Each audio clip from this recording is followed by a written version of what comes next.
Hi friends, நான் தான் உங்கள் ஈஸ்வர் காரைக்குடி ஃபாரின்லேருந்து பேசிகிட்டு இருக்கேன். பேரிச்சம்பழம் மரம் காட்டுனேன் பாருங்கள், அன்றைக்கி காய் கிடக்கு பாருங்கண்ணே. இப்போ பாருங்கள், இப்போ இன்றைக்கி தான் போய் காய் பறிச்சுட்டு வந்தேன். இந்த காய் சாப்பிட்றது அவ்வளோ டேஸ்ட்டாக இருக்குது. செங்காயை சாப்பிட்றது பழத்தை விட இந்த மாதிரி செங்காயை சாப்பிட்றது நல்லா டேஸ்ட்டாக இருக்கும். பாருங்கள் ஃப்ரெண்ட்ஸ், நம்ம சேனல் பிடிச்சிருந்தா ஈஸ்வர் காரைக்குடின்னு இருக்குது. லைக் பண்ணுங்கள், கமெண்ட் பண்ணுங்கள், சப்போர்ட் பண்ணுங்கள். உங்கள் ஆதரவுக்கு மிக்க நன்றி. Okay bye. இங்கே பாருங்கப்பா, பேரிச்சம்பழம் மரம் எப்படி காய் நல்லா பழுத்து அரை பழமாக வந்துட்டு அப்படியே நிறைய பறிச்சிட்டாங்க. ரோட்டில் போகிறவங்க வரவங்க, கம்பெனியில் இருக்கிற பசங்க எல்லாம் பறிச்சிட்டானுங்க. இந்த மரத்தோடைய கம்பெனிக்காரங்களாம் அப்படியே பறிச்சிட்ருக்காங்க. இப்போ இன்றைக்கி வெள்ளிக்கிழமை காலையில் அப்படியே வாக்கிங் போன மாதிரி போனேன். போயிட்டு அப்படியே அரைக்காயை அப்படியே செங்காயாக இருந்தது, அப்படியே பறித்து சாப்பிட்டா நல்லது. சுகருக்காரங்களாம் இந்த பழத்தை விட இந்த செங்காயை சாப்பிட்றது உடம்புக்கு நல்லாயிருக்கும். இந்த பாருங்கள் எவ்வளோ பறிக்கிறோம் பாருங்கள். நாங்கள் எனக்கு கையே காணலை, அவ்வளோ நிறைய பறித்து கொண்டு வந்திருக்கிறேன்.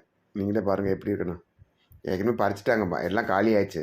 அப்படியே பாருங்கள், அடுத்த மரம் ஒன்று நிற்கிது பாருங்கள், எப்படி காய்ச்சிருக்கு. இப்படி கொத்து கொத்த கொலையாக இங்கே காய்ச்சி கிடக்கும். எல்லாத்தையும் போகிறவங்க வரவங்க எல்லாம் பறித்து காலி பண்ணிட்டாங்க. நானே இவ்வளோ கை நிறைய பறிச்சிட்ருக்கேன்னு பாருங்கள்.